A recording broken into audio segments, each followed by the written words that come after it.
بسم الله الرحمن الرحيم. السلام عليكم ورحمة الله وبركاته.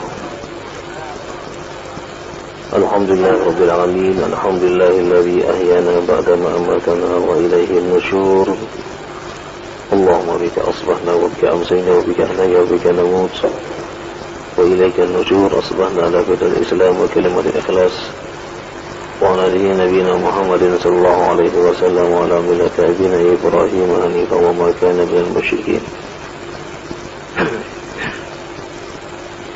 قل اللهم مالك الملك تؤتي الملك من تشاء وتنزع الملك ممن تشاء وتعز من تشاء وتذل من تشاء بيدك الخير إنك على كل شيء قدير. تولج الليل في النهار وتولج النهار في الليل وتخرج الحي من الميت وتخرج الميت من الحي وترزق من تشاء بغير حساب. وصلوات الله وسلامه على هذا النبي الكريم نبينا محمد وعلى آله وصحبه أجمعين. أما بعد. Ma'asyiral muslimin rahimani wa rahimakumullah, jamaah salat subuh yang dirahmati Allah Subhanahu wa taala, kaum muslimin dan muslimat, pendengar setia suara mujahidin, suara Garaja dimanapun Anda berada, rahimani wa rahimakumullah.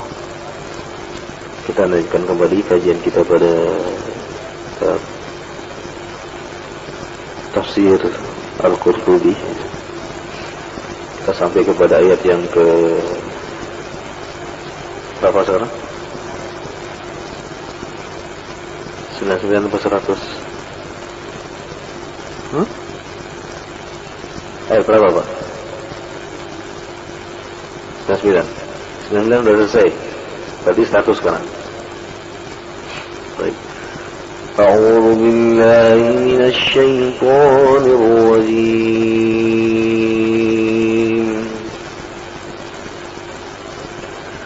قل هل يستوي الخبيث والطيب ولو أعجبك كثرة الخبيث فاتقوا الله يا أولي الألباب لعلكم تفلحون.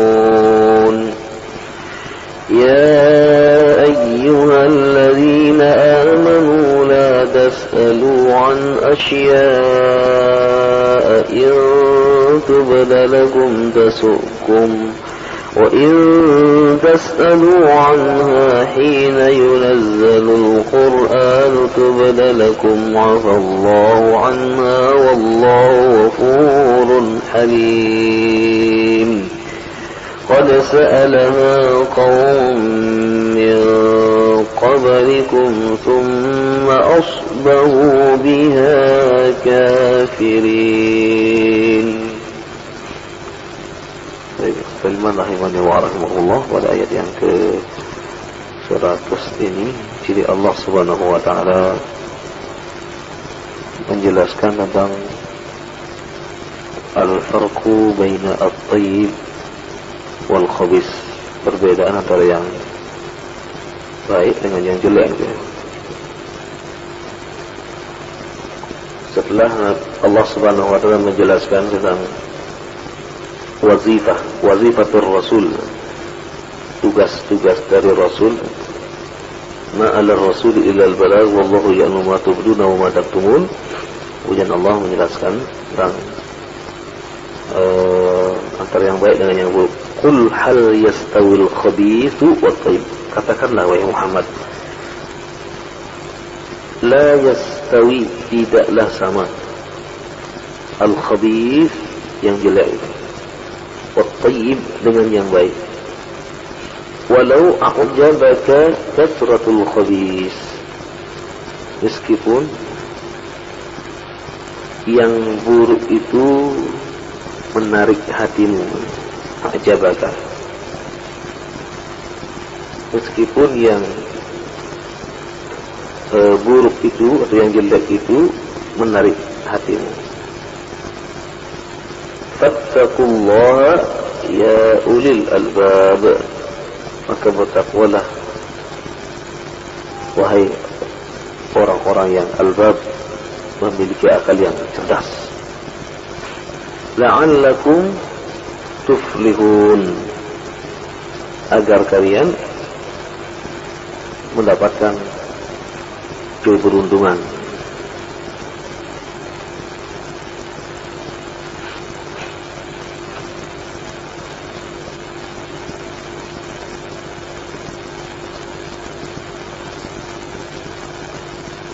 Nah, pada tafsir dari Imam Al-Qurtubi, beliau mengatakan fihi salasu masail. Pada ayat ini ada tiga perkara atau tiga permasalahan. Al-ula, yang pertama adalah qala al-Hasan. Kalau disebutkan dalam tafsir qala al-Hasan, Imam Hasan al-Basri maksudnya. Imam Hasan al-Basri. Al-khabithu wat-tayyibu al-halal wal-haram. Jadi yang dimasukkan khabith dan tayyib. Khabith itu adalah haram, tayyib itu adalah halal. Wa qala Suddi, Imam As-Suddi, ahli tafsir juga mengatakan at-tayyibu al-khabith wat-tayyib al-mu'min wal-kafir. Ini maksud dengan khabith dan tayyib itu ada yang tayyib adalah mukmin, yang khabith adalah orang-orang kafir. Wa qila al-muti'u wal-'asi. Tafsiran lain lagi mengatakan bahwa yang dimaksud dengan tayyib itu adalah yang muti, yang taat. Wal khabith yang al-'asi, yang selalu berbuat maksiat. Wakila ar-radi'u wal jayyid. Ada lagi yang mengatakan bahwa ini maksud dengan khabith dan tayyib. Khabith itu adalah radi, sesuatu yang jelek. Wal jayyid, yang bagus. Disebutkan wa hadha ala darbil mithal was sahih anna al-lafz 'amun fi jami'il umur. Yatasawwaru fil makasibi wal a'mali wan nasi wal ma'arif min al ulumi wa ghairiha.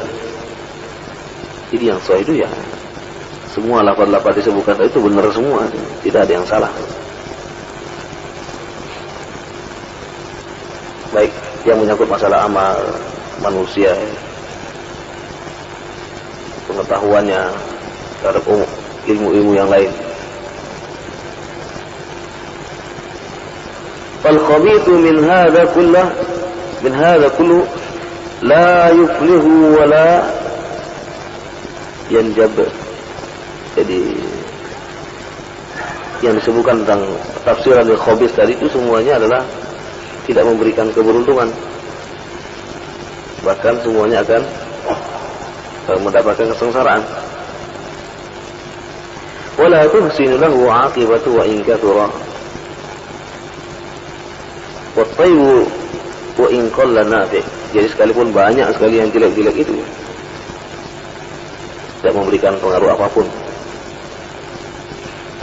Nah, yang baik sekalipun sedikit, nafi', jamilul akibah, sedikit tapi bermanfaat dan juga nanti akibatnya pun akan baik. Di dalam firman Allah yang lain, wal baladu thayyibu yakhruju nabatuhu bi'izni rabbih. Negeri yang baik, negeri yang subur, yakhruju nabatuhu, maka nanti akan tumbuh dari tanahnya itu, tanah yang baik yang subur tadi itu, pohon-pohonan bi'izni rabbih, dengan izin Tuhannya.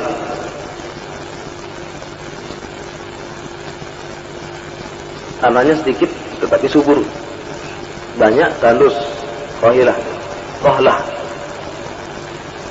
tapi sedikit hisbah, sedikit ditanami subur, banyak ditanami justru tidak menghasilkan apapun.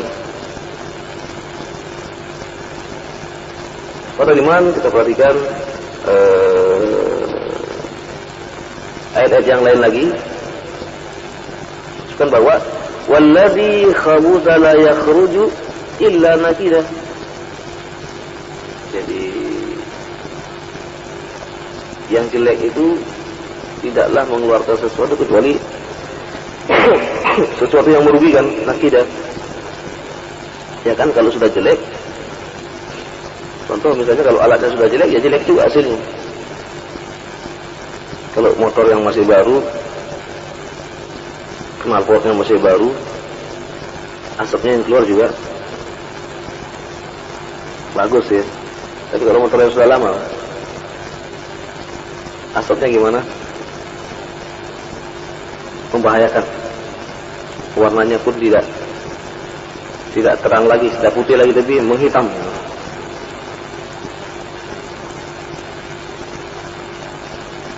Nah, kata Imam Al-Qurtubi, jadi ada ayat yang semisal dengan ini, wa nadhiru hadhil ayat qaulu ta'ala am naj'alul ladina amanu wa 'amilus solihati kal mufsidina fil ardh am naj'alul muttaqina kal fujar. Apakah kami akan menyamakan antara orang yang beriman dan beramal saleh dengan orang-orang yang membuat kerusakan di muka bumi? Atau kami jadikan, atau kami samakan antara orang muttaqin, orang yang bertakwa dengan orang-orang yang fujar, orang yang selalu melakukan perbuatan dosa? Am hasibal ladzina ijtarahu sayyiati an naj'alahum kal ladzina amanu wa 'amilus shalihat. Tidak mungkin akan sama ya, antara orang-orang yang beriman beramal saleh dengan orang-orang yang tidak beriman, orang yang tidak beriman. Sekalipun sama-sama beramal saleh, beramal kebajikan. Yang beriman kepada Allah dan hari akhir ini menyumbangkan 1 juta, yang tidak beriman menyumbangkan 1 juta, yang sampai yang beriman tadi, infak dan sedekahnya yang beriman tadi. Sedangkan ini dia hanya mendapatkan kebaikan insaniah saja, kebaikan dunia saja. Tapi apakah sampai kepada Allah? Tidak sampai kepada Allah Subhanahu wa taala.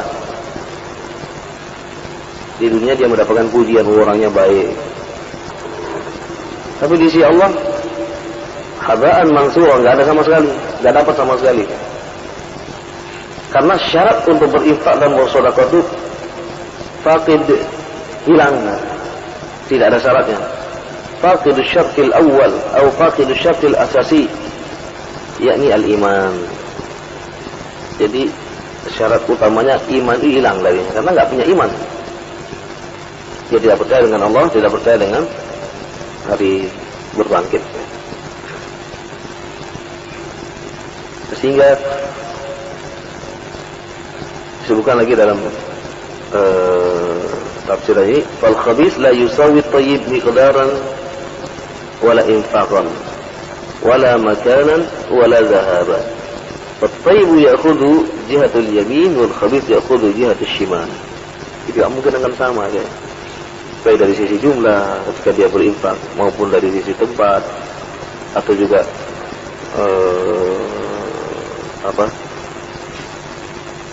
kedudukannya ya. Sedangkan yang thayyib ini di sebelah kanan, yang khabith ini sebelah kiri, jihad sebelah kiri. Wa thayyibu fil jannah wal khabithu fil nar. Yang baik-baik nanti masuk surga, yang jelek-jelek masuk neraka. Sekalipun amalannya di dunia ini juga banyak ya. Karena orang-orang kafir ya, pemerhati, memiliki empati yang luar biasa. Ramadan ada mobil keliling sore-sore itu, mobil bak, pickup kecil, kemudian membagi-bagikan nasi bungkus kepada orang-orang yang puasa nanti untuk berbuka puasa. Ternyata setelah diketahui laisa minal muslimin, bukan orang Islam, dia justru orang luar Islam. Mengapa mereka lakukan? Nah, mereka yakin bahwa mereka dengan melakukan kebaikan-kebaikan ini mesti akan mendapatkan kebaikan juga.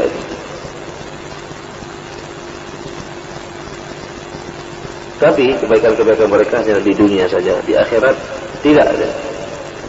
Karena syarat utamanya itu syaratul iman hilang.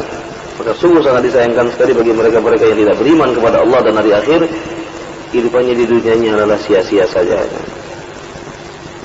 Sebaiknya orang-orang yang beriman dan beramal soleh,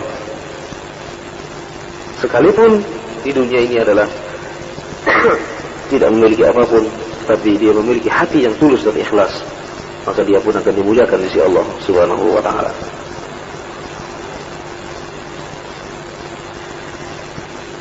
Kemudian sebenarnya wa haqiqatul istiwa istimrar fi jihah wahidah.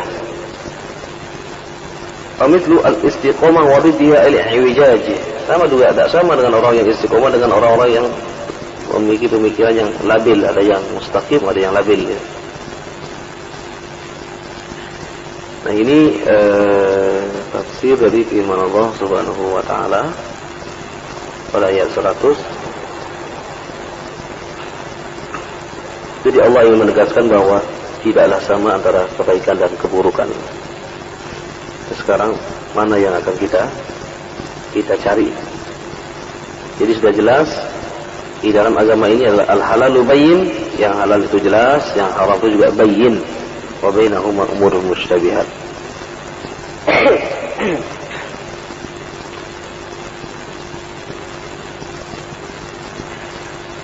Baik, kemudian yang berikutnya pada ayat yang ke 101. Ya ayyuhalladzina amanu, wahai orang-orang yang beriman, la tas'alu an asya, janganlah kamu menanyakan sesuatu yang belum diterangkan sama Allah dan Rasulnya. Intu bedalakum fasukum, kalau yang kamu tanyakan ternyata merugikan dirimu, jadi, karena ternyata ketika yang ditanyakan justru merugikan dirimu.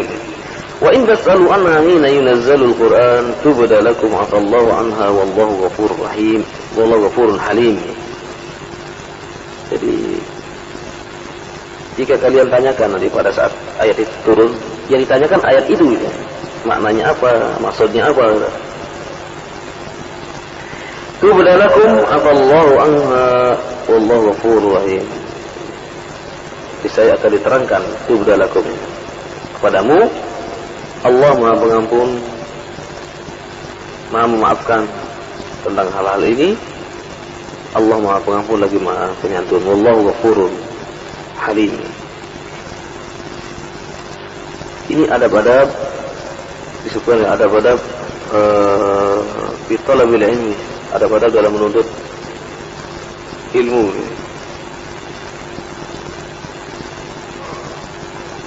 Sehingga dia menanyakan sesuatu yang apabila sesuatu itu akan menyebabkan kemudaratan, maka tidak boleh ditanyakan. Tanyakanlah sesuatu yang memang sudah dijelaskan, kalau tidak paham dijelaskan kembali. Daripada menanyakan sesuatu yang tidak ada hubungannya sama sekali, sehingga justru akan menyebabkan terjadinya masalah, dan masalah tersebut tidak akan bisa seseorang untuk memikulnya. Nah, dalam tafsir Qurtubi, Rasulullah SAW pada saat itu sedang menerangkan tentang kewajiban melaksanakan ibadah haji. Setelah beliau menjelaskan, kemudian ada seorang sahabat mengatakan, "Afi kulli am ya Rasulullah?" Apakah haji itu setiap tahun ya Rasulullah? La, walau qultu na'am lawajabat. Kalau sekiranya aku katakan iya, maka wajib. Jadi la ahad yutiqunahu, tidak ada satupun orang yang mampu untuk memenuhinya. Karena harus setiap tahun haji gitu. Oleh karena itulah haji disyaratkan cuma sekali seumur hidup. Ini kan pertanyaan-pertanyaan yang apabila dijawab maka justru akan menimbulkan mudarat. Kalau setiap tahun melaksanakan ibadah haji, ya bagi yang kaya, bagi yang nggak punya. Jangankan setiap tahun, setahun aja belum bisa. Jadi ini pesan Allah Subhanahu wa taala ini taklah betul-betul kita camkan betul. Jadi sehingga ketika menanyakan sesuatu, tanyakanlah sesuatu yang bermanfaat. Jadi kalau tidak ada manfaatnya, sebaiknya tidak ditanyakan, sehingga tidak akan menyusahkan dirinya, demikian juga menyusahkan orang lain. Suatu saat Seorang sahabat bertanya kepada Rasulullah, "Ya Rasulullah, puasa apa yang saya akan lakukan setelah puasa Ramadan?" Dia mengatakan, "Sum salasata ayyam min kulli syahr." Puasalah 3 hari dalam sebulan, 13, 14, 15. Utiku ya Rasulullah, saya mampu ya Rasulullah. Baik, sum al-Itsnain wal Khamis, puasalah al-Itsnain wal Khamis. Anak sati ya Rasulullah, saya bisa ya Rasulullah. Ya sum yauman wa aftir yauman. Puasalah sehari, berbukalah sehari. Kemudian dia nanya lagi, saya mampu ya Rasulullah. Lah, ini saja laksanakan. Kemudian ternyata hikmahnya luar biasa sekali dia. Dia mengetahui pada saat sahabat ini sudah mulai berumur, sudah tidak kuat lagi, dia mengatakan, "Shadaqa Rasulullah sallallahu alaihi wasallam." Rasulullah sallallahu alaihi wasallam itu benar. "Ma khuyyira baina amrayni illa wakhtara aisaruhuma man lam yakun isman." Rasulullah itu benar. Ketika dia diberikan 2 pilihan oleh Allah Subhanahu wa taala, maka dia pilih yang paling mudah. Aisaruhuma. Ma lam yakun isman, selama itu tidak mengandung dosa. Ini kita juga sebagai umat Nabi Muhammad SAW dalam kehidupan ini ya, hendaklah kita berhati-hati ketika kita menanyakan sesuatu, ternyata sesuatu tersebutlah justru akan merugikan diri kita, maka janganlah ditanyakan. Ya, ditanyakanlah hal-hal yang bermanfaat sehingga bisa memberikan manfaat bagi diri kita, keluarga kita, demikian juga bagi masyarakat kita.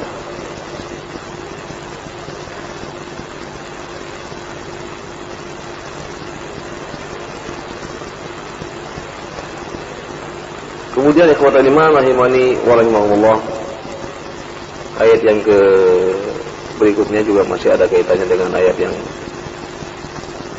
sebelumnya gitu ya.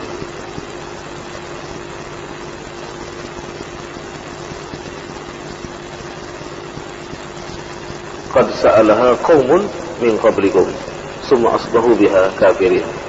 Sesungguhnya telah ada segolongan manusia sebelum kamu menanyakan hal-hal yang serupa kepada Nabi, kemudian mereka tidak percaya padanya.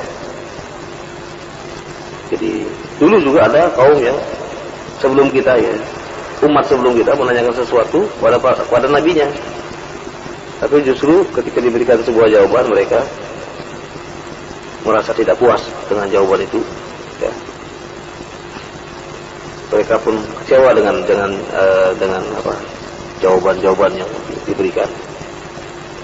Tapi itulah, sekali lagi para iman rahimani wa rahmatullah, ketika sesuatu yang belum terjadi, maka hendaklah betul-betul kita menjaga diri kita untuk tidak menanyakannya, sehingga tidak akan menimpa apapun kepada kita semuanya.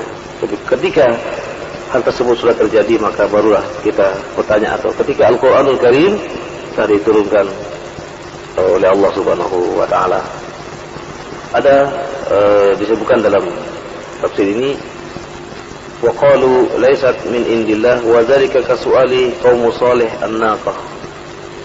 Jadi contohnya ada kaum saleh ini meminta supaya ada bukti yang nyata. Apa sih bukti kamu itu kalau seorang nabi gitu? Kemudian didatanglah seekor onta. Nah, onta ini punya bagian tersendiri, dia minum misalnya dari jam sekian sampai jam sekian. Kalau manusia yang mengambil air dari jam sekian tuh, sehari ini, hari esok yang minum adalah onta. Jadi gantian ya. Tapi ternyata mereka nggak sabar.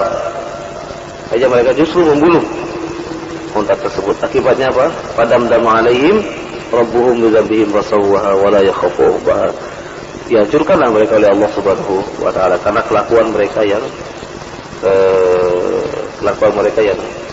melanggar perintah Allah Subhanahu wa taala. Mereka yang meminta sesuatu, kemudian mereka yang melanggarnya. Wa na'udzubillah min dzalik. Baik, jadi dapat disimpulkan bahwa yang pertama pada ayat yang ke 100 bahwa Allah Subhanahu wa taala tidak menyamakan antara yang baik dengan yang buruk, sekalipun yang buruk itu adalah banyak. Yang kedua adalah anjuran untuk bertakwa, khususnya adalah mereka-mereka yang ulil albab, memiliki akal yang cerdas. Yang ketiga pada surah ayat 101 bahwa Allah Subhanahu wa taala melarang seseorang menanyakan sesuatu yang belum terjadi belum terjadi. Kemudian yang kedua dari ayat yang ke-101 ini ada pelajaran bahwa seseorang yang ingin menanyakan hendaklah tanyakanlah yang bermanfaat, sehingga bermanfaat untuk dirinya, keluarganya, demikian juga untuk orang lain. Kemudian yang ketiga, Allah menyatakan sebagai Ghafur dan Halim. Allah itu Maha Pengampun lagi Maha Penyantun. Kemudian kesimpulan yang berikutnya bahwa ada dulu kaum yang dihancurkan oleh Allah Subhanahu wa taala lantaran mereka meminta kepada Allah, kemudian ketika diberikan mereka ternyata tidak sabar, tidak mau bersyukur, sehingga mereka pun mendapatkan azab di dunia, demikian juga di akhirat kelak. Ada sebuah kisah lagi, kisah Nabi Musa alaihi salam. Jadi yang membawa kaumnya ke luar Mesir pada saat itu, jadi ke Palestina. Kemudian mereka ini pengikutnya ini minta supaya Allah menurunkan makanan dari langit. Kemudian diturunkan. Tapi kemudian mereka bosan, hanya mereka meminta hal-hal yang sangat rendah, minta loba, minta apalagi kita timun, bawang, adas. Ini yang mereka minta, sehingga Allah mengatakan gimana ayat itu? Atastabdiluna alladhi huwa adna billadhi huwa khair. Apakah kamu ingin mengganti, merubah sesuatu yang baik pada hal yang jelek? Tapi itulah merupakan sunatullah yang sudah terjadi. Karena itulah kita yang masih menikmati hidup di dunia ini, adalah kita berhati-hati ketika kita menanyakan sesuatu. Apabila sesuatu tersebut ada manfaatnya, maka hendaklah kita menanyakan. Kalau tidak, maka sebaiknya kita tidak mencari-cari permasalahan, sehingga permasalahan yang akan apabila dijawab akan menimbulkan permasalahan yang lebih besar lagi. Baik, mungkin ini ikhwatal iman rahimani wa rahmatullah, barangkali ada yang ingin menambahi atau ingin yang bertanya kepada, silakan.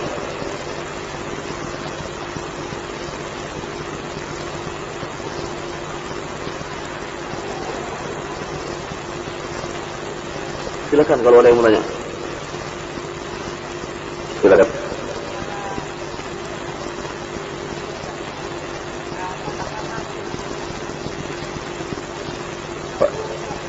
Berkorban ya.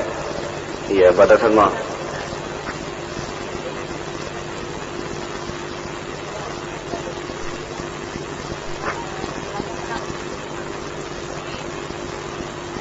Berkorban dengan cara menabung. Kalau nggak nabung, dapat uang dari mana?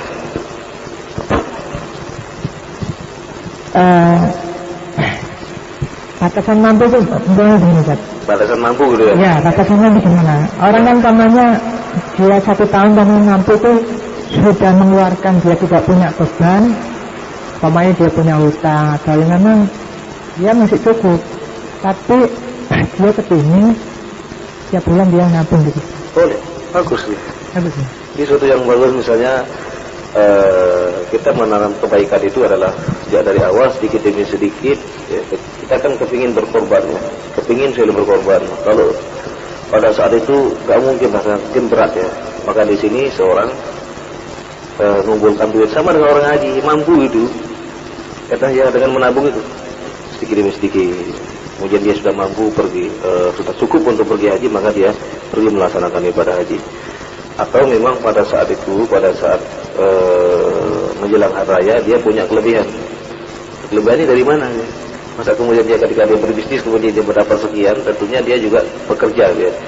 Jadi dia punya simpanan, kemudian dari simpanan inilah dia nanti berikan untuk berkorban.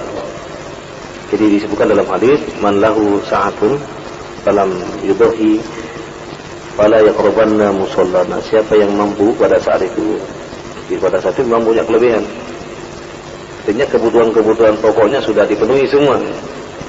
Kalau hutang ada 2 Pak ya, Ada hutang yang apa? Hutang cicilan ya.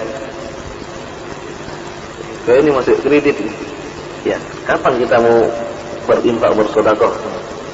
Jadi kalau hutang ini dimasukkan enggak hutang yang hutang yang memang harus dibayar tanggal sekian harus dibayar. Kalau yang hutang ini siapa yang tidak punya hutang itu tiap bulan bayar, hutang terus nanti. Saya kan belum berhak kalau begitu. Itu karena apa namanya nyicil ya. Jadi apakah itu juga dikatakan tidak pernah mampu dia? Ya, mampu di sini adalah apabila pada saat itu dia memiliki kelebihan dan sudah kebutuhan pokoknya sudah terlampaui semuanya. Jadi sehingga pada saat dia berkorban dia masih punya yang untuk dimakannya itu masih ada. Tidak kosong plong. Begitu dia berkorban ternyata pemakanannya nggak bisa gitu ya. Hari itu dia mau beli beras saja nggak punya. Jangan memaksakan diri. Jadi untuk meringankan maka dengan cara mengumpulkan uang, menabung. Khusus ini saya khususkan nanti untuk berkorban. Apakah itu boleh? Boleh. Sabar dengan orang melaksanakan ibadah haji. Kesempatan sebenarnya masih panjang ya bagi mereka yang masih berumur misalnya 40 tahun ya. Mulai sekarang dia menabung 7 tahun lagi, 10 tahun lagi dia berumur 47 tahun, itu sudah bagus melaksanakan ibadah haji umur sekian bagus luar biasa ya. Tapi kalau kita umur 60 tahun ke atas melaksanakan ibadah haji nggak optimal nanti. Jadi tidak optimal ya. Jadi karena ibadah haji itu fisik deh. Kebanyakan fisik ya, tawafnya, sa'inya ya. Melontar jumroh, wukuf di Arafah kan fisik semua. Kalau bisa yang memiliki niatan untuk melaksanakan ibadah haji mulai sekarang kesempatan 7 tahun ya, umur 30 tahun sekarang misalnya dinabung dulu. Sedikit umur 37 tahun sudah bisa berhaji. Kalau umur 50 tahun berarti umur 57 tahun berhaji. Kalau umur 60 tahun nabung, umur 67 tahun siapa yang bisa menjamin masih hidup apa enggak dia? Wallahu ta'ala a'lam. Jadi mampu adalah sudah terpenuhi kebutuhan pokok semua. Kemudian punya kelebihan, itulah yang disebut dengan mampu dia.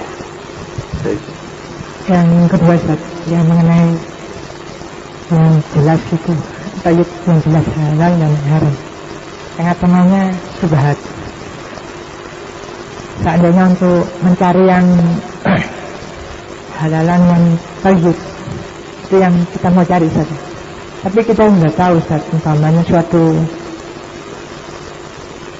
pekerjaan itu pekerjaan itu subhat.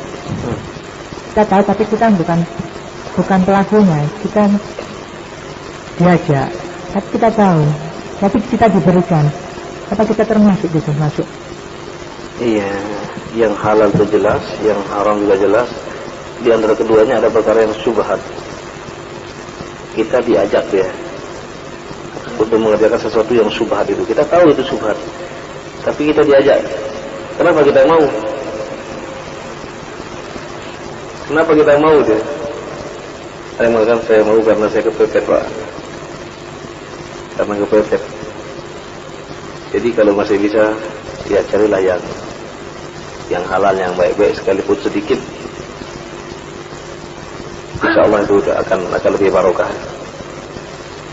Kalau insya Allah kita ringan tangan ya, bekerja apa saja yang penting halal, insya Allah barokah. Kalau kita misalnya nyerempet yang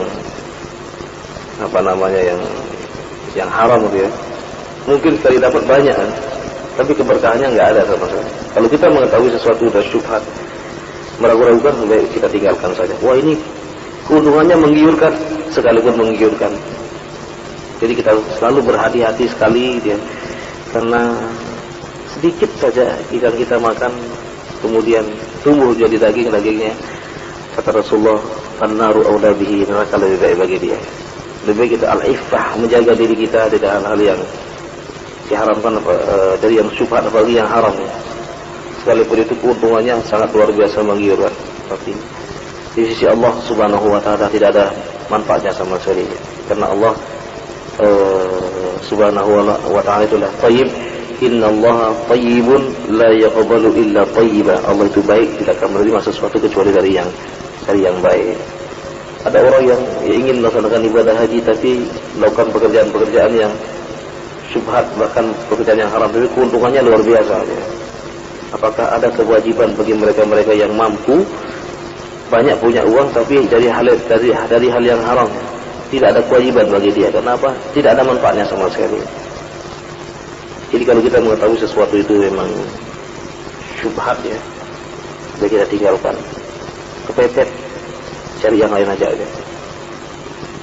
Itu yang kita inginkan, daripada nanti kita mendapatkan sesuatu yang haram. Kata Rasulullah dalam hadisnya kan, Faman ittaqa syubhat faqad istabra'a min dinihi wa irdihi. Siapa yang menjauhkan dirinya dari yang syubhat, maka dia telah menyelamatkan agamanya. Faman waqa'a fis syubhat faqad waqa'a fil haram. Siapa yang terjerumus dalam hal yang syubhat, maka dia terjerumus kepada yang haram. Baik. Silakan, Pak.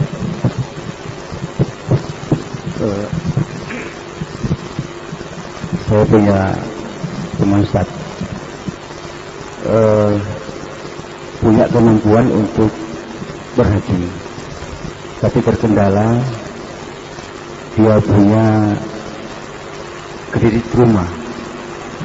Ustaz. Ini pernah dia tanyakan kepada seseorang bahwa tidak boleh. Lantas kami memberikan saran bahwa kredit rumah itu kan ada asuransinya. Bila yang terburuk kalau kita laksanakan ibadah haji itu kita meninggal, maka dalam ketentuan kredit rumah itu lunas atas nama kita, itu tidak ada lagi tagihan. Maka kami berpendapat bahwa itu mungkin boleh karena kita tidak meninggalkan hutang. Kira-kira dari aspek hukumnya itu bagaimana, Pak? Iya, jadi kalau di Surabaya ini kalau kita mau bangun rumah, kalau kaya gak mudah-mudah aja, Pak, ya. Jadi beli rumah, ada barang, ada uang, sudah selesai lunas. Kalau seperti itu yang mampu adalah orang-orang yang kaya. Sedangkan rumah ini adalah merupakan kebutuhan primer, ya, kebutuhan utama, daruri.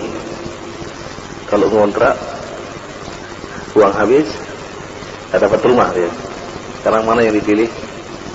Dan sekarang ya ada sistem kredit, ya. Memang terhitung hutang terus, jadi hutang terus. Tapi di sisi lain dia punya kemampuan untuk melaksanakan ibadah haji, dia sudah punya kelebihan. Jadi artinya pada saat dia mampu menjamin, ya, sebagaimana tadi ada jaminan kalau pada saat nanti yang terburuk misalnya dia meninggal dunia, kemudian semua cicilan rumahnya habis, ya, jadi dihabiskan. Dalam hal ini, ya, kalau yang dimasukkan dengan mampu man istata'a ilaihi sabila, jadi yang ditinggalkan itu ada, ya, bagi keluarganya. Demikian juga keluarganya sudah betul-betul diperhatikan hak-hak keluarganya, misalnya hak pendidikan anaknya, gitu, ya. Hak pendidikan anaknya, gitu.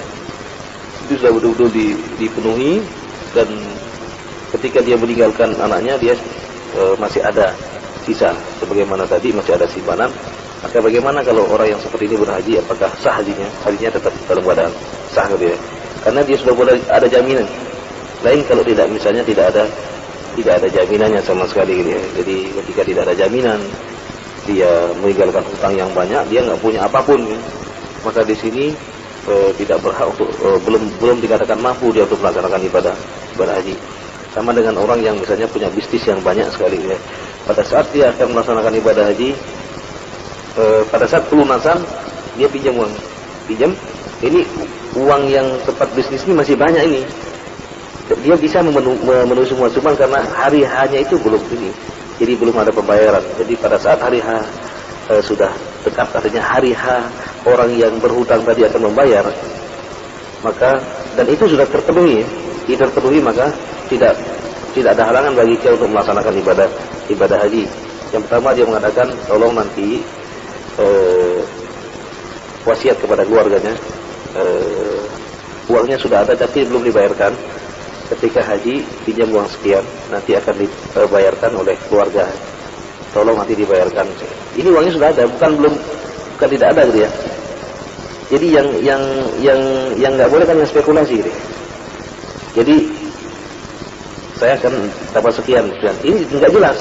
Tapi kalau sumbernya sudah jelas, ada uang tapi masih ada pada orang lain, tanggal sekian dia akan membayar, dia sudah merupakan sebuah perjanjian, maka di sini la ba'sa bihi, tidak mengapa dia melaksanakan ibadah haji atau ibadah umroh dia.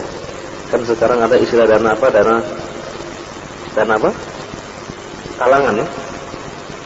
Dana talangan. Jadi artinya jaminannya adalah gajinya dia. Gaji saya nanti misalnya dia akan berangkat melaksanakan ibadah umroh. Gajinya misalnya cukup untuk satu kali umroh. Cuman pada saat itu dia punya kesempatan untuk mendapatkan cuti, tapi uangnya belum keluar pada saat itu. Kemudian dia pinjam sama orang, boleh atau tidak? Boleh. Jadi dia boleh melaksanakan ibadah umroh dengan jaminan gajinya tadi itu ya.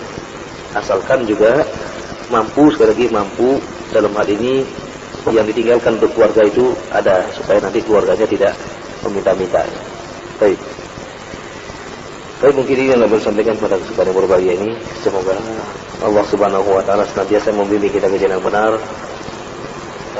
mengampuni dosa-dosa kita semua, dan mengampuni dosa kedua orang tua kita yang telah meninggal dunia, dan kita tidak lupa mendoakan kepada saudara-saudara kita yang sedang menderita sakit, khususnya adalah jamaah tetap kita, Bapak Haji Ahmad yang masih sakit, demikian juga Bapak Syarudin, demikian juga yang lain-lain. Semoga Allah Subhanahu wa taala segera memberikan kesembuhan kepada mereka, dan semoga Allah Subhanahu wa taala memberikan kesabaran, ketabahan kepada keluarganya yang sedang menunggu mereka-mereka yang sedang sakit. Aqulu qouli hadza wa astaghfirullah li wa lakum. Subhanakallahumma wa bihamdika asyhadu an la ilaha illa anta astaghfiruka wa atubu ilaik. Sallallahu ala nabiyyina Muhammadin wa ala alihi wa sahbihi ajma'in. Assalamualaikum warahmatullahi wabarakatuh.